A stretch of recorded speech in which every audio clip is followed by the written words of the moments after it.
கடந்த ஆண்டு பெய்த வடகிழக்கு பருவமழை காரணமாக திருநெல்வேலி, தூத்துக்குடி இந்த மாவட்டங்கள் பெருமழை வெள்ளத்தால் மிகப்பெரிய பேரழிவை சந்தித்தது. அந்த பேரழிவு மீட்பு பணிகளில் தேசிய பேரிடர் மீட்பு குழுவினர் ஈடுபட்டிருந்தார்கள். இந்த நிலையில்தான் திருநெல்வேலி மாவட்டத்திலேயே ராதாபுரத்தில் தேசிய பேரிடர் மீட்பு குழுவிற்கான ஒரு மண்டல பிரிவு என்பது இங்கு செயல்பட தொடங்கி இருக்கிறது.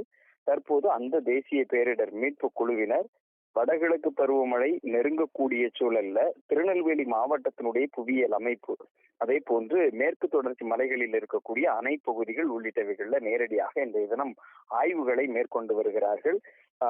மேற்கு தொடர்ச்சி மலையில் இருக்கக்கூடிய பாபநாசம், சேர்வலாறு, மணிமுத்தாறு இந்த அணைகளிலும் ஆய்வு செய்து தாமிரபரணி ஆற்றினுடைய நீர் வழித்தடங்கள் எவ்வாறு இருக்கிறது, அதே போன்று மாவட்டத்தினுடைய புவியியல் அமைப்பு, அதே போன்று அருகில் இருக்கக்கூடிய தென்காசி மாவட்டம், தூத்துக்குடி மாவட்டம் மற்றும் கன்னியாகுமரி இந்த மாவட்டங்களின் புவியியல் அமைப்புகள் உள்ளிட்டவைகள் குறித்து நேரடியாக அவர்கள் ஆய்வு செய்து வருகிறார்கள்.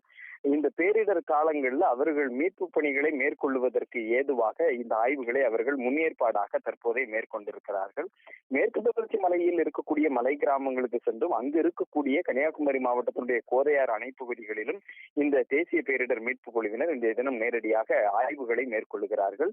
இந்த ஆய்வு என்பது வரக்கூடிய வடகிழக்கு பருவமழையை முன்னிறுத்தி அந்த காலங்களில் ஒருவேளை வெள்ளப்பெருக்கு உள்ளிட்டவைகள் ஏற்பட்டால் அந்த பேரிடர் காலங்களை எப்படி சமாளிப்பது, அதற்கான வழித்தடங்கள் என்னவாக இருக்கிறது, அந்த நீர் வழித்தடங்கள் எவ்வாறு அமைய பெற்றிருக்கிறது உள்ளிட்டவைகள் குறித்து நேரடியாக அந்த தேசிய பேரிடர் மீட்பு குழுவினர் ஆய்வுகளை மேற்கொண்டு வரக்கூடிய ஒரு தகவல் சொல்லப்பட்டிருக்கிறது.